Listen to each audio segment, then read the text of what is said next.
भविष्य के लिए हम कैसे अपने आप को तैयार करें, फ्यूचरिस्टिक जो टेक्नोलॉजीज हैं उस पर अभी से हम काम कैसे करना शुरू करें, जिससे कि हमें बाद में पीछे न रहना पड़े पूरी दुनिया में। अभी हम कह रहे हैं हम 5वें देश हैं, हम कोशिश ये करें कि हम जब 6G का लॉन्च करें तो हम पहले 3 देशों में शामिल हो या फिर उन लीडर्स में शामिल हो जो कि पूरी दुनिया को बता सकें कि अगर टेक्नोलॉजी की बात आए तो भारत उसमें सबसे अग्रणी रहता है, और जो भारत के इंजीनियर्स पूरी दुनिया में जाने जाते हैं अपने स्किल के लिए, अपने स्पेशल फोकस और अटेंशन के लिए, जिसमें कहा यह जाए कि भारत कैसे एक डिजिटल इकोनॉमी को बूस्ट दे सकता है, उसकी एक वानगी यहाँ पर देखने को मिलेगी। तो वाकई आज का दिन काफी रेवोल्यूशनरी है और नवरात्रों का दिन है। प्रधानमंत्री जरूर नवरात्र का भी जिक्र करते हुए नजर आएंगे और कैसे शक्ति प्रदान करने जा रहा है पूरा का पूरा डिजिटल इंडिया का इकोसिस्टम हमारे भारत की इकोनॉमी को, उसकी भी बात करते हुए नजर आएंगे अब से थोड़ी देर में। बिल्कुल, ये तस्वीरें आप दिखा रहे हैं, हम आपको दिखा रहे हैं नई दिल्ली के प्रगति मैदान से, जहां प्रधानमंत्री अब से कुछ ही देर के बाद डायस पर पहुंचने वाले हैं। बहुत ही महत्वपूर्ण कार्यक्रम यहाँ पे होगा। 5G सर्विसेज की आज शुरुआत होने जा रही है। प्रधानमंत्री इसका विधिवत उद्घाटन करेंगे और एक्सपीरियंस करेंगे, तमाम सेवाओं को यहाँ पे देखेंगे, वो जानने की कोशिश करेंगे। अजय, अगर मैं हमारे आपके तरह जो लाखों करोड़ों जो उपभोक्ता हैं आने वाले दिनों में जो 5G सर्विसेज को यूज़ करेंगे, कॉस्ट इफेक्टिव के तौर पर किसको कैसे देखा जाए? इफेक्टिव की अगर मैं बात करूं तो मैं केवल आपको उदाहरण के जरिए समझाना चाहूंगा कि कैसे हम 5G की बात कर रहे हैं कि कॉस्ट इफेक्टिव कैसे बनाया जाए। पूरी दुनिया में जितनी कॉस्टिंग है अभी 5G टेक्नोलॉजी को लेकर के, उससे कम से कम 10 गुना कम कीमत में, $100 की बजाय हम कैसे $10 में वो सोल्यूशंस प्रोवाइड करें, यही कोशिश है। अगर मैं कहूं आपको कि ई लर्निंग के लिए हमारे और आपके बच्चों को जो लैपटॉप सोल्यूशन है वो 15,000 रुपए में मिलेगा आने वाले दिनों में, तो आपको थोड़ा सा अभी इस पर विश्वास नहीं होगा। लेकिन जैसा कि हमने देखा कि गुजरात में फॉक्सकॉन के साथ मिलकर के वेदांता ने रोल आउट किया सेमीकंडक्टर या सेमीकॉन जो पॉलिसी है उसको लेकर के, ये जो सरकार लगातार make in India, semiconductor policy, जो PLI प्रोडक्शन लिंक्ड इंसेंटिव्स है, उन पर एक साथ जो काम कर रही है उसका असर ही यही होगा कि हम कैसे कॉस्ट कम करें। तो उन्होंने, जो वेदांता के चेयरमैन, उन्होंने कहा कि जो 1 लाख के जो लैपटॉप्स हैं हम कोशिश कर रहे हैं कि हम दुनिया को 50,000 में बना के दें।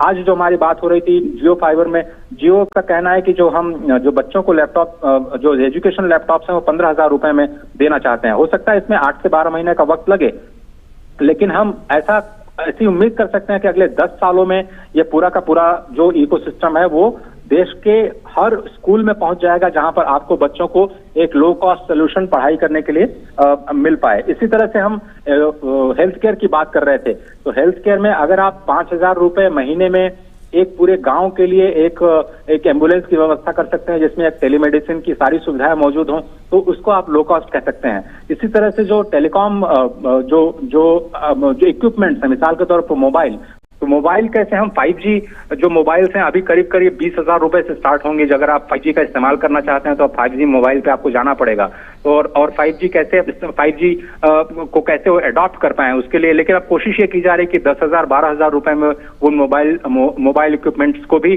बाजार में लाया जाए जो कि 5G का इस्तेमाल कर पाए। तो हार्डवेयर साइड में, सॉफ्टवेयर साइड में कैसे दोनों को एक साथ उस पर टेक्नोलॉजिकल एडवांसमेंट किया जाए, उसकी कोशिश की जा रही है। तो लो कॉस्ट जो सॉल्यूशंस हैं वो भारत जरूर लेकर के आएगा, ऐसा डेमोन्स्ट्रेट किया जा रहा है और ये कोशिश भी की जा रही है, प्रोजेक्ट भी किया जा रहा है कि कैसे हम टेक्नोलॉजीज पे काम कर रहे हैं। स्टार्टअप्स इसमें बहुत बड़ी भूमिका निभाने जा रहे हैं, क्योंकि बहुत सारे स्टार्टअप्स अपने सॉल्यूशंस लेकर के आए हैं जो कि बड़ी कंपनियों के साथ काम करने का मादा रखते हैं, लेकिन वो जानबूझ करके अभी वो इंडिजिनस टेक्नोलॉजी पे काम कर रहे हैं जिससे कि वो एक डिसरप्शन ला पाए। और टेक्नोलॉजिकल डिसरप्शंस आप जानते हैं कि किस तरह से अचानक से एक नई टेक्नोलॉजी आती है, पुराने टेक्नोलॉजी को ऐसे रिप्लेस कर देती है जैसे कि वो उसकी अब कोई जरूरत ही नहीं है, या फिर वो एकदम रिडंडेंट हो चुकी है या बेकार हो चुकी है। तो इस तरह के जो स्टार्टअप सॉल्यूशंस हैं वो अपने आप में एक बड़ी उम्मीद की किरण है भारत के लिए। और हमने देखा कि जो यूनिकॉर्न है उसमें जो IT टेक्नोलॉजी बेस्ड जो यूनिकॉर्न्स हैं वो काफी ज्यादा बड़ी संख्या में है। फाइनेंशियल टेक्नोलॉजी में जो फिनटेक सॉल्यूशंस है उसमें IT का इस्तेमाल काफी इंपॉर्टेंट तरीके से किया जा रहा है। रिमोट एरियाज में, जहां पर जो हिल एरियाज हैं या फिर जो नॉर्थ ईस्ट के एरिया है या फिर जहां पर अंडमान निकोबार जैसी जगह पर जहां पर बहुत ज्यादा नेटवर्क की समस्या मिलती है, तो कैसे 5G जो इक्विपमेंट्स हैं, ब्रॉडबैंड इक्विपमेंट्स हैं, उनके जरिए कैसे हम सस्ता सस्ता इंटरनेट सेवाएं उपलब्ध करा पाएं, उसकी कोशिश की जा रही है। बहुत सारे टेक्नोलॉजीज ऐसे हैं जो कि जहां पे 5G रेडी तो है, अगर 5G नहीं हुआ तो वो LTE पे काम कर सकते हैं, वो 3G पे काम कर सकते हैं, वो 2G और 1G पे भी काम कर सकते हैं। तो इस तरह की जो टेक्नोलॉजीज हैं उनको डेमोन्स्ट्रेट किया गया है यहाँ पे कि कैसे एक इंटीग्रेटेड टेक्नोलॉजी सोल्यूशन दिया जाए कि वो 5G रेडी भी हों, और अगर मान लीजिए किसी रिमोट एरिया में 5G की सुविधाएं पहुंचने में भी थोड़ी देर हो रही है तो वहां पर कैसे जो एग्जिस्टिंग टेक्नोलॉजीज हैं उसके साथ में काम करते हुए जो वाईफाई और जो ब्रॉडबैंड कनेक्शंस हैं वो दे पाएं। और जिस तरह से हम देख रहे हैं कि जो सरकार का एक बड़ा फोकस है भारत नेट को लेकर के, इसमें 2.5 लाख ग्राम पंचायतों को फाइबर नेटवर्क से जोड़ा जाना है, जिससे डिजिटल सेवाएं मिलने की कोशिश की जा रही है। तो जो CSCs हैं, जो कॉमन सर्विस सेंटर्स हैं, उनको कैसे डिजिटली इक्विप किया जाए, कैसे हम लो कॉस्ट सोल्यूशन दे करके CSCs को और ज्यादा बेहतर बना सकते हैं और ज्यादा सशक्त बना सकते हैं, उसकी कोशिश की जा रही है। उसको लेकर के स्टार्टअप्स बहुत काम कर रहे हैं। कुछ ऐसे इक्विपमेंट्स होते हैं टेलीकॉम इंडस्ट्री में जो कि सुरक्षा के लिहाज से बहुत इंपॉर्टेंट होते हैं, जिसमें डेटा लीकेज का खतरा होता है, जिसमें कुछ ऐसी स्ट्रैटेजिक इंफॉर्मेशन होती हैं जिसको कि सीक्रेट रखना बहुत इंपॉर्टेंट है। जैसे DRDO में इस्तेमाल करते हैं हम लोग, इसरो में इस्तेमाल करते हैं, या फिर डिफेंस और रेलवेज में इस्तेमाल करते हैं। तो स्टार्टअप्स को भी इस तरह से इंकरेजमेंट किया जा रहा है कि आप ऐसे सॉल्यूशंस लेकर के आए जो कि स्ट्रैटेजिक इंपॉर्टेंस के हों, और उसमें एक्सक्लूसिविटी जिसको कहा जाए कि उसमें एक्सपर्टीज कुछ ही कंपनीज की हो, ऐसी भी कंपनियों के लिए एक नया इकोसिस्टम तैयार करने की कोशिश की जा रही है जिनको गवर्नमेंट सपोर्ट करे। तो एक तरह के एक नया माहौल हम यहाँ पर महसूस कर पा रहे हैं, जिसमें कि ऐसा लग रहा है कि जो जमीन है, जो अभी शुरुआत हो रही है, तो आज से 10 साल बाद ये पूरी की पूरी जो तस्वीर है वो बदल के रख देगी। और इसमें कोई शक नहीं, अगर ये कहा जाए कि अगर ये चीजें जमीन पर उतरेंगी तो इसमें एक रिवोल्यूशनरी चेंज जरूर आएगा लोगों के जीने के तरीके में, और इतना आसान हो जाएगा सब कुछ करना कि अभी जिस चीज पर आप यकीन नहीं करते वो चीजें आपको अपने जीवन में उतरती हुई दिखाई देंगी। बिल्कुल, बहुत ही अच्छे से और विस्तार से हमें समझा रहे हैं अजय कि किस तरह से 5G सर्विसेज का यूज़ आने वाले दिनों में हम अपने जीवन में, अपने ज़िंदगी में आमूलचूल बदलाव देख सकते हैं, खासकर सर्विसेज को लेकर, स्पीड को लेकर, IoT को लेकर, डेटा को लेकर, ये तमाम चीज़ें। और जैसा कि आपने बताया कि इसका कहाँ एप्लीकेशन ये हो सकता है, चाहे वो फार्मिंग की बात हो, एग्रीकल्चर की बात हो, डिज़ास्टर मैनेजमेंट की बात हो, हेल्थ केयर की बात हो, मैन्युफैक्चरिंग की बात हो, लॉजिस्टिक्स की बात हो, इन तमाम क्षेत्रों में आने वाले दिनों में हम 5G सर्विसेज का वहाँ पे हम यूज़ होते हुए देख सकते हैं। लेकिन मेरा एक सवाल अजय आपसे ये होगा कि चाहे वो आपने डिफेंस की बात की, मेरा सवाल स्पेस को लेकर है, क्योंकि हम जानते हैं कि स्पेस में भी हम बहुत आगे बढ़ने की कोशिशों में लगे हुए हैं। इसरो हमारी प्रीमियर एजेंसी है जो कि लगातार जो सैटेलाइट्स हैं वो प्रक्षेपित करती रहती है। इस डिफेंस के लिहाज से और उसके बाद स्पेस के लिहाज से 5G सर्विस स्पेस में किस तरह से रोल प्ले कर सकता है? तो हमने देखा कि स्पेस को पहली बार किसी सरकार ने, जो प्राइवेट कंपनीज हैं, जो स्टार्टअप इकोसिस्टम है, उसको खोलने की शुरुआत की। ये जो नई और हमने देखा कि एक नया रेगुलेटरी सिस्टम पूरे स्पेस के लिए बनाया गया है, जिसमें इन स्पेस नाम की एक जो संस्था है उसको तैयार किया गया है, जिसमें कि रेगुलेशंस पर ध्यान दिया जाएगा और प्राइवेट सेक्टर को कैसे इन्वॉल्व किया जाए स्पेस टेक्नोलॉजी में इंटरवेंशंस के लिए। उसकी एक जो कोशिश है उसको हम जमीन पर आता हुआ देख रहे हैं। स्टार्टअप्स को कैसे प्रमोट किया जाए, जिसमें कई सारे स्टार्टअप्स हैं जिनको हमने खुद नेशनल स्टार्टअप अवार्ड के दौरान शोकेस किया, जो कि एक बहुत ही जबरदस्त टेक्नोलॉजीज पे काम कर रहे हैं। मिसाल के तौर पर कैसे स्पेस में पानी का इस्तेमाल करते हुए आप जो फ्यूल, पानी को कैसे आप फ्यूल में कन्वर्ट कर सकते हैं, उस पर कई सारे स्टार्टअप्स काम कर रहे हैं।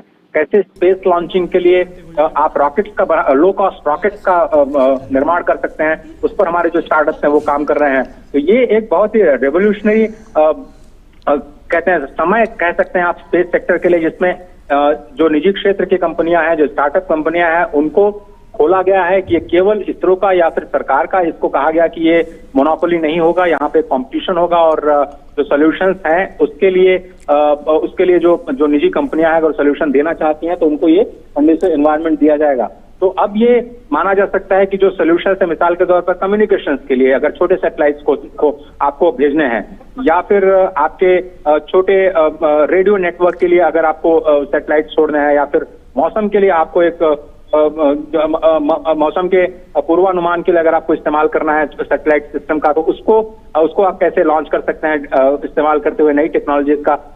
तो आपने बिल्कुल सही कहा कि डिफेंस और ये जो स्पेस सेक्टर है, जो पहले बिल्कुल स्ट्रैटेजिक माने जाते थे, जिसमें बिल्कुल दूर दूर तक।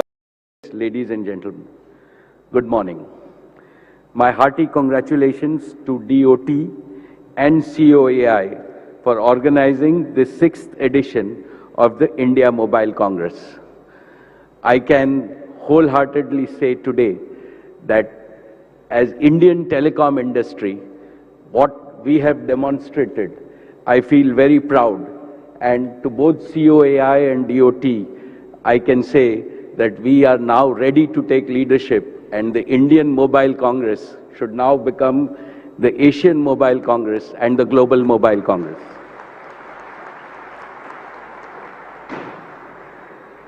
Today is also very special because it coincides with our national celebration of Azadi Ka Amrit Mahotsav. Our beloved Prime Minister, Shri Narendra Bhai Modi ji, has shared an inspiring vision of making India a developed nation by 2047. Every policy and every action of the government is skillfully crafted to propel India towards that goal. The steps taken to fast-track India's march into the 5G era provide a compelling proof of our Prime Minister's determination. This is most heartening because 5G is much more than the next generation of connectivity technology. To my mind, it is a foundational technology that unlocks the full potential of other 21st century technologies like artificial intelligence, Internet of Things, robotics, blockchain, and metaverse. In fact, I think of 5G as an acronym for 5 goals that fundamentally can transform our nation. First, 5G and 5G-enabled digital solutions can bring affordable and high-quality education and skill development within the reach of common Indians. This will help young Indians realize their full potential by arming them with world-class capabilities and competencies so that they can earn more and make India globally competitive. Second, 5G can affordably deliver high-quality healthcare to rural and remote areas by turning existing hospitals into smart hospitals without much additional investment. This will make services of the best doctors digitally available anywhere in India, dramatically improve the speed and accuracy of diagnostics, and enable real-time clinical decision-making. All this will enhance health, wealth, and happiness of all Indians. Third, 5G can bridge the gap between urban and rural India by accelerating digitization and intelligent data management of agriculture services, trade, industry, the informal sector, transportation, and energy infrastructure. This will create huge efficiencies in all economic activities, making India a hub of innovation and also help us mitigate the climate crisis. 4, 5G can make available the same powerful productivity tools to small-scale industry and commercial enterprises as are used by large capital-intensive businesses. This will drive modernization and profitability of all sectors of India's economy. And fifth and final, by bringing artificial intelligence into every domain, 5G can power India's emergence as the world's intelligence capital. This will help India become a major exporter of high value-added digital solutions and services. Achieving these 5 goals will trigger a huge explosion of entrepreneurship in our country, which in turn will attract even larger investments and create millions of new jobs for our young people. By harnessing the combined power of demography and digital technologies, India can become the world's leading digital society, setting a benchmark for simultaneously achieving the dual goals of acceleration of growth and inclusion in development. Acceleration of growth by making India a $40 trillion economy by 2047, up from $3 trillion today, and inclusion in development by increasing our per capita income rapidly to $20,000 from $2,000 per capita today. Therefore, it will not be an exaggeration to say that 5G is like a digital Kamdhenu, the heavenly cow that grants whatever we desire. Esteemed dignitaries, the rollout of 5G in India is not an ordinary event in India's telecom history. It carries the keen expectations and the high aspirations of 1.4 billion Indians. With 5G, India will take longer and faster strides towards Sabka Digital Saath or Sabka Digital Vikas. India may have started a little late, but I want to assure all of you, we will finish first by rolling out 5G services across the length and breadth of India. And as an industry, we will ensure that we have the highest quality and the most affordable rates that anyone else has in the world. Today, I want to reiterate Jio's commitment to deliver 5G to every town, every taluka, and every tehsil of our district by December of 2023.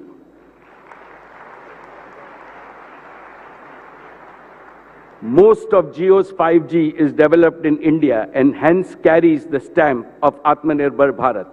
On this occasion, I would like to congratulate Honorable Shri Ashwini Vaishnavji and the Government of India for their efforts to strengthen BSNL.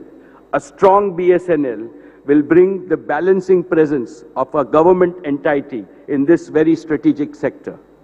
Most respected Pradhan Mantri ji, before I conclude, I would like to express a deep-seated emotion of pride in my heart, a pride felt by every Indian.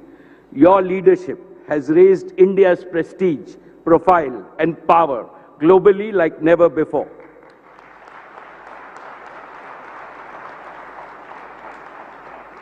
In today's fast-changing world, there will be no stopping a resurgent India from soaring to the top, a place that is rightfully ours. India and Indians can't settle for anything less. All of us at the India Mobile Congress assure you that we will work together and walk together under your guidance towards the glorious future that awaits our nation. Thank you and a very happy Navratri to all of you and all my fellow Indians. Thank you, Shri Ambani, for sharing your vision and the commitment towards delivering the 5G services to the citizens of the country and shaping a new progressive smart India. और अब आमंत्रित हैं श्री सुनील भारती मित्तल जी, chairman Bharti enterprises. उनसे निवेदन है सम्मानित सभा को संबोधित करने के लिए।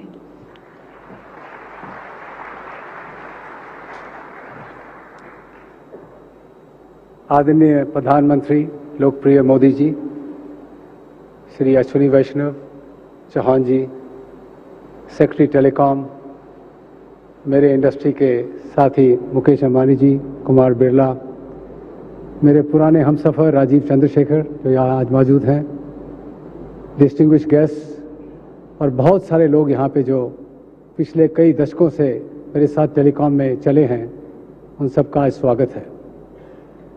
आज एक बहुत ही अहम दिन है देश के लिए।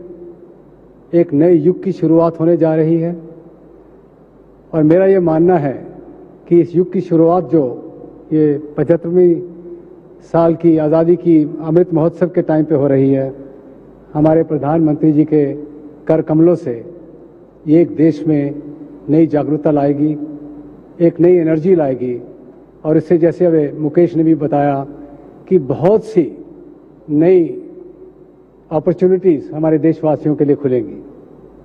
जो रूरल एरियाज़ हैं, जो आज शायद कुछ अभाव महसूस कर रहे हैं, उनको हर चीज़ से जोड़ा जाएगा। और सबसे इम्पोर्टेंट बात जो मैं कहना चाहूँगा कि हमें इस बात का गर्व है और हम बहुत भाग्यशाली हैं कि हमारे पास आज एक ऐसे लीडर हैं जो टेक्नोलॉजी को बारीकी से समझते हैं और बखूबी से सजाते हैं। मैं दुनिया में जाता हूँ, बहुत लोगों से मिलता हूँ, टेक्नोलॉजी की एप्रिसिएशन तो शायद बहुत लीडर्स करते हैं, और उसकी बारीकी से समझ और उसकी जोड़ना देश की उन्नति के लिए मेरे हिसाब से शायद जो मोदी जी कर सकते हैं वो कोई भी और नहीं कर सकता। मैंने बहुत क्लोज से देखा है, जब गुजरात में चीफ मिनिस्टर थे तो ई-ग्राम लाने वाले सैटेलाइट कनेक्टिविटी से सारे गांव को गुजरात में जोड़ा गया ताकि स्टेट एडमिनिस्ट्रेशन से उनको जल्द से जल्द हर चीज़ मुहैया कराई जाए। ड्रिप इरिगेशन का काम हिंदुस्तान में सबसे पहले प्रधानमंत्री जी ने किया। इंफ्रास्ट्रक्चर डेवलपमेंट की बात जब होती थी तो गुजरात सबसे आगे निकलता था। इंडस्ट्री की सपोर्ट के लिए सबसे आगे आते थे क्योंकि उनको मालूम है कि इससे एम्प्लॉयमेंट बढ़ेगी, इससे अपॉर्चुनिटीज बढ़ेंगी। तो आज हम सब बहुत भाग्यशाली हैं कि आप जैसे नेता देश को आगे बढ़ा रहे हैं। आपने कुछ आके सबके सामने विजन रखे, उसमें डिजिटल इंडिया का एक विजन था जो हमने पकड़ा, और मेरा ये मानना है कि उस विजन के बिना इस पेंडेमिक में हमारी शायद देश में बहुत दुर्गति होती। आपने आके जब ये डिजिटल विजन दिया उससे एक एक्सेलरेशन हुई, और मैं मुकेश को आप सराहना करूंगा कि उन्होंने आके जो हम 4G ऑलरेडी चला रहे थे उसको बहुत गति दी, और हम सबको भागना पड़ा, बहुत तेज से पकड़ना पड़ा। और जब पेंडेमिक की मार पड़ी तो रातों रात ट्रैफिक शहरों से गांव में पहुंचाया, दफ्तरों से घरों में पहुंचाया। इस देश की एक मिनट के लिए भी धड़कन नहीं रुकी। हमारा काम लगातार चलता रहा और इस डिजिटल विजन को उसका श्रेय जाता है। मोदी जी ने बात की मेक इन इंडिया की, इन्होंने नारा लगाया लाल किले से मेक इन इंडिया का। मैं आज ये कन्फेस करता हूं कि मेरा ये मानना था कि मेरी जिंदगी में इस देश में मैन्युफैक्चरिंग नहीं बन पाएगी, खास तौर पे इलेक्ट्रॉनिक्स में। 500-600 बिलियन डॉलर की हम इंपोर्ट करते हैं, मेरे को उम्मीद नहीं थी। उससे थोड़ी उम्मीद आई, पर आज तो ये रियलिटी बन गई है कि ये देश मैन्युफैक्चरिंग का देश बनने जा रहा है। डिजिटल के साथ उन्होंने स्टार्टअप इंडिया का नारा लगाया। हर महीने यूनिकॉर्न पैदा होने शुरू हो गए हैं, और मेरा ये मानना है कि 5G के तहत आने वाले सालों में सैकड़ों यूज केस, हजारों और एंटरप्रेन्योर और दर्जनों और यूनिकॉर्न इस देश में पैदा होंगे। वो भी उसका श्रेय स्टार्टअप इंडिया को जाता है। मोदी जी 40 साल पहले इसी अक्टूबर में 1982 में ताइवान में मैंने एक पुश बटन टेलीफोन देखा और उसको हिंदुस्तान में लेके आया, यहाँ पे उसकी मैन्युफैक्चरिंग शुरू की। आज 40 साल के बाद मुझे बहुत गर्व महसूस होता है कि आज वही भारती एयरटेल, जो कि बहुत छोटी उम्र में अपना टेलीकॉम में कदम रखा था 40 साल पहले, आज 5G में आगे सबसे आगे चल के इस देश की सेवा में जुटी हुई है। मैं आपको यकीन दिलाना चाहता हूं कि भारती के सब लोग और एयरटेल के सब लोग पूरे जोर से, पूरी अपना हिम्मत से 5G को देश में फैलाएंगे, और 2023 मार्च तक काफ़ी शहरों में और 2024 मार्च तक सारे देश में 5G का फैलाव करेंगे। और आज जब आप लॉन्च करेंगे इस 5G को, तो 8 शहरों में आज 5G एयरटेल की तरफ से उपलब्ध होगा। दिल्ली, वाराणसी, मुंबई, बेंगलोर और कई शहरों में। तो मैं आपको बहुत धन्यवाद दूंगा कि आपने आके यहाँ आज सबकी शोभा बढ़ाई है। खास तौर पे मैं कॉन्ग्रेचुलेट करूंगा DOT को और COI को, जिन्होंने आज इस IMC को एक मोबाइल वर्ल्ड कांग्रेस के लेवल पे आज लेके गए हैं। आज अगर आप बाहर जाएंगे तो देखेंगे कि दुनिया में कहीं भी आप एग्जीबिशन देखेंगे उससे आज यहाँ कम नहीं है। बहुत बहुत धन्यवाद।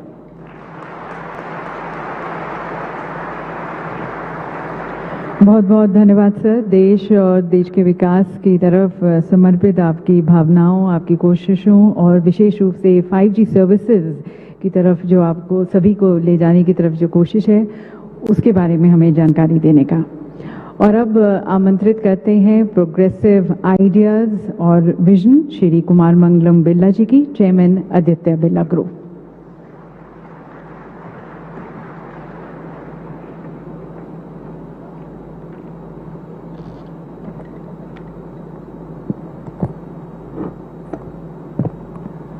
Honorable Prime Minister Shri Narendra Modi ji, Honorable Minister for Telecom, IT and Railways Shri Ashwini Vaishnav, Honorable Minister of State Shri Deboo Singh Chauhan, Honorable Secretary Telecom Shri M. Rajaraman, Mr. Mukesh Ambani, Mr. Sunil Mittal. Thank you, Honorable Prime Minister Shri Narendra Modi ji, for your very inspiring presence today at the Indian Mobile Congress 2022.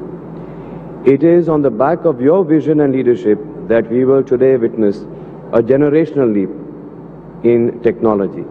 This is a leap that demonstrates India's prowess on the global stage and reinforces the telecom industry's role as the bedrock of digital India. Honorable Sir, we thank you for acknowledging the industry's role during the pandemic and for the path-breaking telecom reforms announced by the government under your leadership. I take this opportunity to also thank Minister Shri Ashwini Vaishnav for steering the sector so skillfully into the future. I express my gratitude to Minister of State Shri Deboo Singh Chauhan, Secretary DOT, Chairman TRAI, and all the officers of DOT and TRAI for accelerating the country's digitization agenda. As all of you know, the telecom industry has been one of the country's key growth engines, catapulting India into the top 5 economies of the world. It continues to play a transformational role, touching every aspect of our daily lives and work. Today we are set to make a giant leap into the future, driven by the reformist and futuristic policies of our Honorable Prime Minister. We are committed to the vision of building the digital infrastructure for the India of tomorrow. As the Honorable Prime Minister launches India's 5G networks here today, the telecom industry will further ignite the digital dreams of 1.3 billion Indians and many thousands of enterprises. It will also set the stage for the country to become a $5 trillion economy in the next few years, with a $1 trillion contribution by the digital economy itself. 5G will augment services at scale and will create impact in critical areas like Industry 4.0, automated manufacturing, to creating the connected factory, smart cities, smart automobiles, smart homes, immersive gaming, and other innovative business and consumer solutions.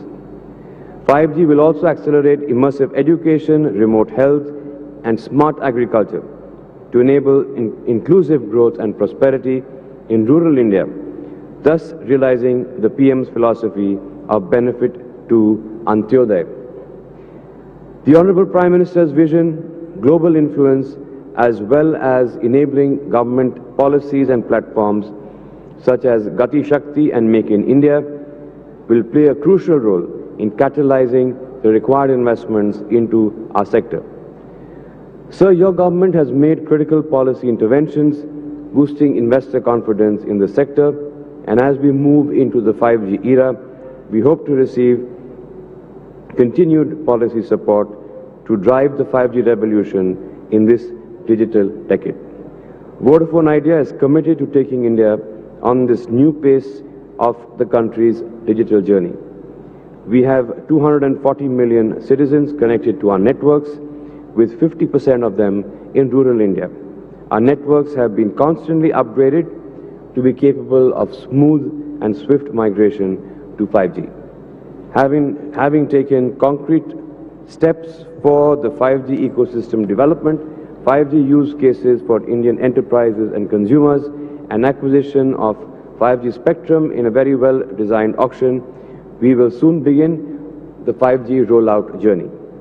We will leverage our strong presence in rural India, our enterprise customers, our technology partners, and the global experience of the Vodafone Group for progressively rolling out our 5G networks and services in the coming period. Today, we are greatly honored that our beloved Prime Minister will soon launch the VI 5G use case demonstration. Our unique use case addresses the need for safe working conditions for workers at infrastructure construction sites by leveraging digital infrastructure and 5G. It will demonstrate how a high-speed, ultra-low latency 5G network can be used in India for ensuring worker safety and efficiency in the supervision of critical construction sites. I believe the launch of 5G services marks the beginning of an exciting journey for India. As the ecosystem evolves, we will see limitless potential for 5G development and use cases in the years to come. I thank our Prime Minister for underlining his support to the sector with his presence here today. The telecom industry will certainly play its role in bringing alive his vision for an Atmanirbhar Bharat. Thank you.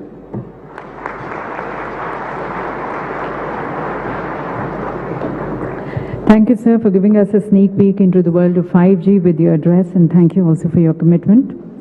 And ladies and gentlemen, the India Mobile Congress was conceived in the year 2017, and the first conference was organized in the year 2017. Over the years, it has grown in size and stature, in impact and impression. And in fact, it has truly become a representation of the digital dreams, digital ambitions of 1.4 billion people, earning a very unique place in the global and annual calendar of global conversations on technologies and the digital communications.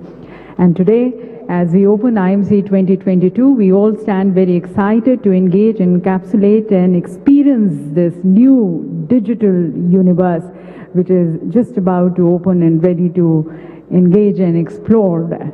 So may I request our Honorable Prime Minister to please declare India Mobile Congress 2022 open by launching a film with a click of a remote.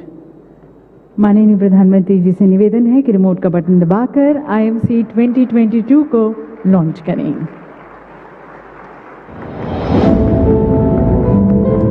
India, under the visionary leadership of Honorable Prime Minister Shri Narendra Modi, is rapidly marching ahead on the path of unprecedented development. Technology has contributed significantly to India's growth story.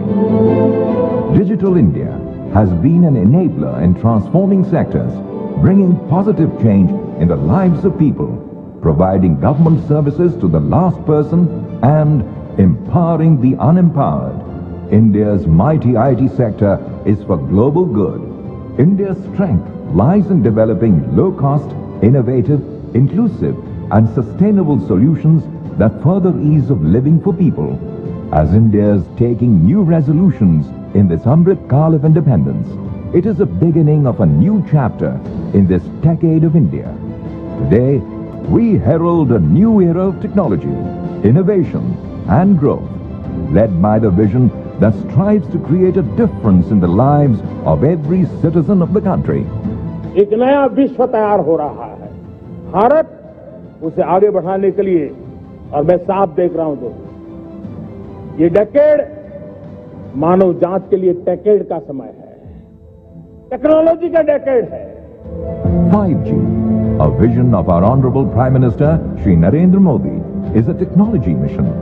The advent of 5G technologies will be a game changer for the economic and social development of the country. This will revolutionize various building blocks of the nation, including education, agriculture, healthcare, manufacturing and logistics, and add strength to the nation's resolve of building a developed India. The India Mobile Congress, a global platform working towards the vision of creating a new digital universe, promises to be the largest congregation of the industry, intelligentsia and the end consumer. Spread over an area of 26,000 square meters, the event will be a host to over 5,000 CXOs from various companies. There would be over 230 exhibitors and over 100 startups would showcase their tech prowess. The multiple parallel conferences would be attended by over 196 global speakers. An estimated 70,000 visitors would attend this 4-day event, making it one of the most prolific events in its genre.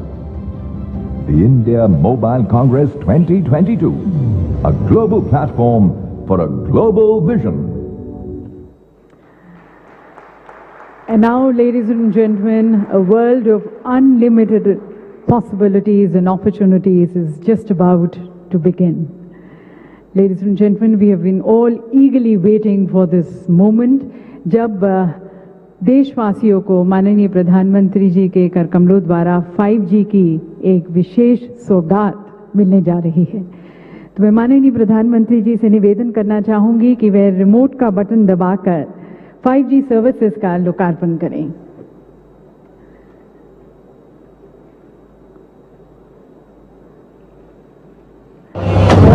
सभी की तालियों के बीच में यहाँ पर स्वागत करते हैं 5G सर्विसेज का। India today, ladies and gentlemen, getting this gift of 5G at the hands of Honorable Prime Minister. And from today onwards, the service providers are going to be rolling out the 5G services in different parts of the country, and we're expecting that by the end of 2024, almost 75% of the citizens of this country are going to be able to avail the 5G services. और अब माननीय प्रधानमंत्री जी के कर कमलों द्वारा 5G services के लोकार्पण के बाद अब देखते हैं कि किस तरह से 5G सर्विसेज के आने के बाद ज़मीनी स्तर पर काफ़ी परिवर्तन आएगा, बदलाव आएगा। इसकी तरफ हम अब यहाँ पर कुछ यूज़ केसेस को डिमॉन्स्ट्रेट करेंगे जो कि हमारे लीडिंग टेलीकॉम सर्विस प्रोवाइडर्स की तरफ से है। पहला जो यूज़ केस है वो रिलायंस जियो की तरफ से है। शिक्षा के क्षेत्र में पढ़ेगा भारत तभी तो बढ़ेगा भारत, और डेमो स्कूल्स के छात्रों के साथ वर्चुअली हमारे साथ अब जुड़ रहे हैं महाराष्ट्र के माननीय मुख्यमंत्री श्री एकनाथ शिंदे जी, गुजरात के माननीय मुख्यमंत्री श्री भूपेंद्र भाई पटेल जी, ओडिशा के माननीय मुख्यमंत्री श्री नवीन पटनायक जी, महाराष्ट्र के उप मुख्यमंत्री श्री देवेंद्र फडणवीस जी, और समन्वय के लिए धीरूभाई अंबानी इंटरनेशनल स्कूल के शिक्षक। आप सभी का स्वागत है।